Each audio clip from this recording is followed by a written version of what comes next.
Olá, ilustríssimos amigos, tudo bem? Meu nome é Augusto Crespo, sejam bem-vindos ao meu canal. E como prometido, afinal de contas o combinado não sai caro, né? Estou aqui essa semana novamente para trazer mais uma resenha para vocês. Na verdade, o objetivo do canal é trazer resenhas sobre séries, livros, filmes que eu acho interessantes. E eu quero iniciar uma jornada falando sobre um dos autores que eu acho mais interessantes, no que eu tenho mais lido. Na verdade, eu sou meio monomaníaco, né?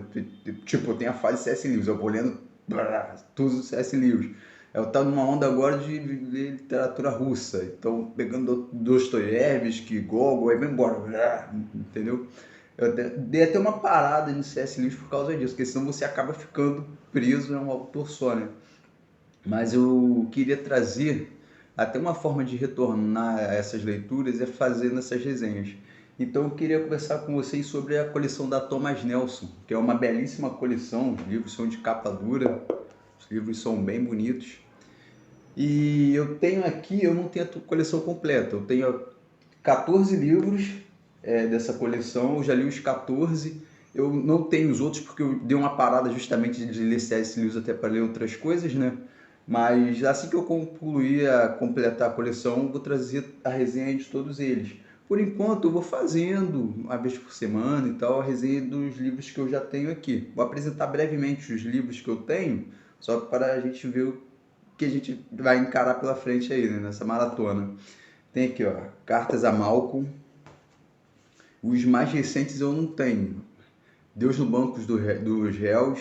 É intrigante isso aqui. É provocante, na verdade, isso aqui. A Última Noite do Mundo, muito bom.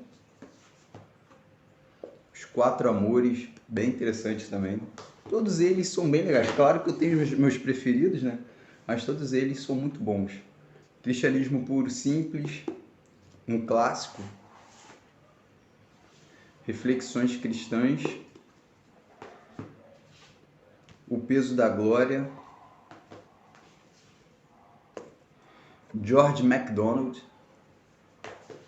que foi quase que um mentor para o C.S. Lewis, né? Foi uma inspiração para ele. Milagres, muito bom. O Assunto do Céu, você vê que os livros são belíssimos, né? O Grande Divórcio, muito interessante isso aqui também. A Abolição do Homem, pequeno, denso, mas muito legal. Cartas de um Aprendiz Diabo, muito legal esse aqui também. E hoje eu quero dar início com esse aqui, o último, mas não menos importante, A Anatomia de um Luto. Aí falar, mas por que você escolheu para começar a coleção falar por que isso? Porque eu quero, porque isso aqui não é um Estado democrático de direito, isso aqui é ditadura, e eu resolvi escolher esse aqui. Tô brincando. Na verdade, se vocês tiverem sugestões para outros livros e tudo mais, vocês deixem aqui nos comentários. Eu tava a fim de começar por esse porque, sei lá, achei legal. Vou tentar seguir meio que uma ordem alfabética, mais ou menos, mas não tenho um critério estabelecido para trazer resenhas. Caso você queira algum dos que eu apresentei aqui, é só deixar nos comentários. Enquanto isso eu vou trazendo assim, dou vontade, eu vou trazendo as resenhas aqui. Nesse aqui, Anatomia de um Luto, o título é muito apropriado, porque C.S. Lewis, cara, ele pega o luto e encara o luto de frente assim, e ele vai trazer pra gente uma síntese desse sentimento, né? Dessa experiência humana que todos nós passamos, se não passamos, passaremos, que é a questão da perda, do luto, da dor. E esse livro, ele traz isso aqui pra gente, traz a síntese disso, né?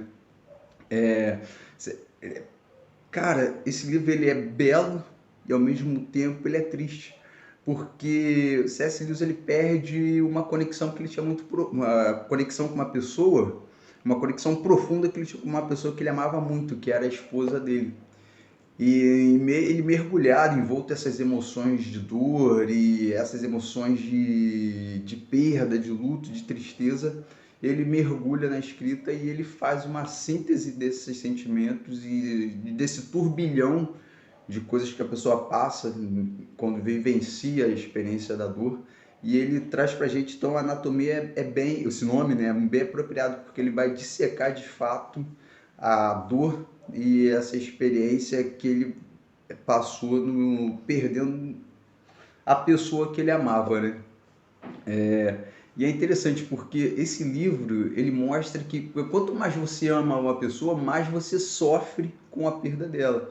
A gente vive em um mundo que as relações elas são tão banalizadas, né? As pessoas estão, as relações humanas, principalmente nesse século que a gente tem vivido, elas estão sendo bem superficiais, entendeu? A gente vê relações frágeis, que as pessoas descartam as outras por qualquer coisa, entendeu? O ser humano se tornou descartável. A gente trouxe a lógica do mercado para dentro dos relacionamentos. Então você fica no relacionamento enquanto você está tendo lucro, enquanto você está tendo está te trazendo algum benefício, está trazendo algum status, está te trazendo algum prazer. A partir do momento que isso acaba, que o custo-benefício não compensa, você descarta a pessoa, entende? Então a gente tem vivido isso muito na nossa cultura atualmente. E você ver um relacionamento saudável, um relacionamento construído de maneira sólida e duradoura, é bonito. E ao mesmo tempo é triste quando esse relacionamento, essa conexão tão profunda, que acho que uma das conexões mais profundas que o ser humano pode criar é essa relação do casal, né? Entre duas pessoas.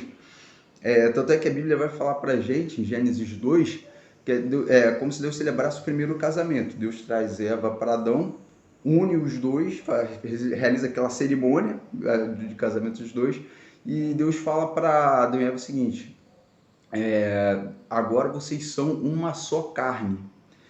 Essa expressão ela é muito forte. É uma metáfora também, né? Não, que remete não só ao ato sexual, de dois se tornarem um, mas uma metáfora para todos os aspectos da vida. Porque quando você se une a uma pessoa, quando você casa com uma pessoa, quando duas pessoas resolvem viver juntas, né? Se unirem em casamento e compartilhar a vida juntas, você compartilha de fato todos os aspectos da vida.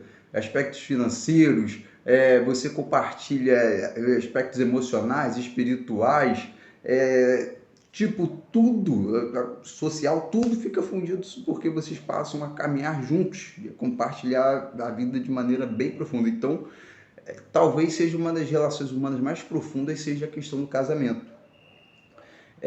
Melissa estava até me perguntando, né? A gente estava aqui vendo o programa, ela perguntou: Augusto, qual o valor do amor verdadeiro? Eu falei que Melissa às vezes ela joga essa, minha esposa joga essa às vezes do nada, né?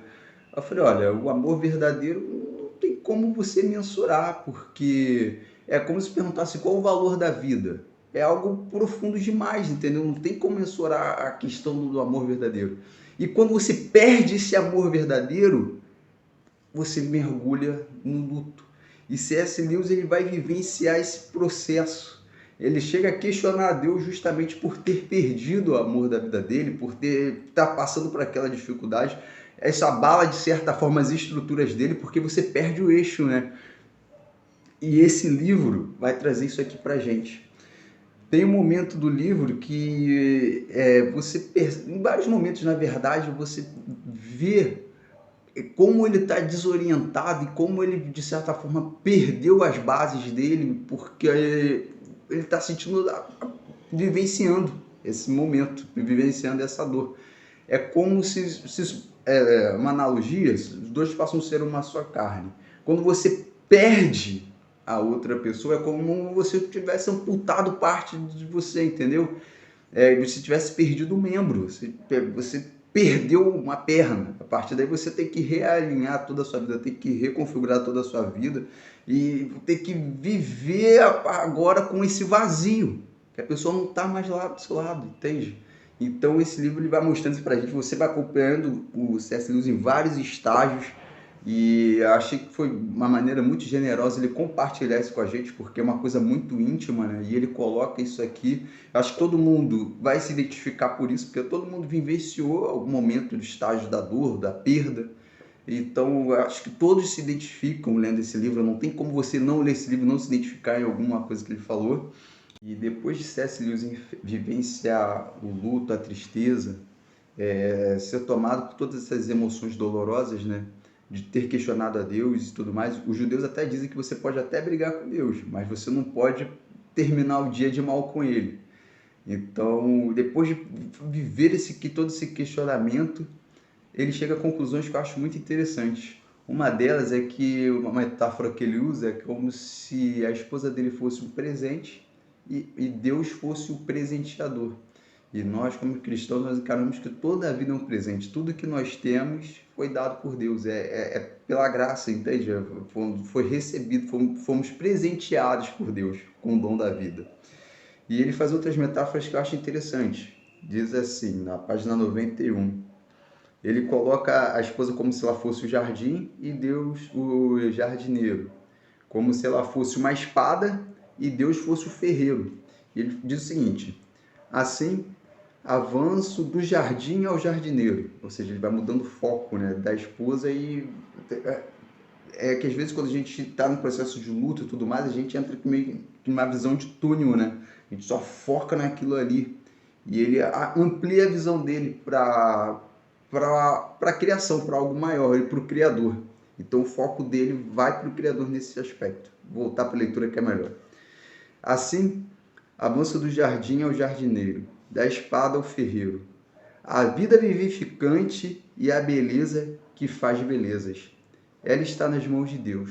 Isso ganha uma nova energia quando penso nela como uma espada. Talvez a vida terrena que compartilhei com ela fosse apenas parte da têmpera.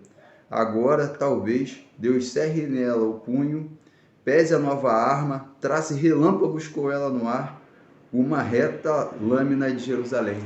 Ou seja, ele coloca que a vida que ele compartilhou com ela aqui fosse apenas uma parte do processo, que Deus, como grande ferreiro, vai continuar forjando, trabalhando nela em outra dimensão, em outro plano.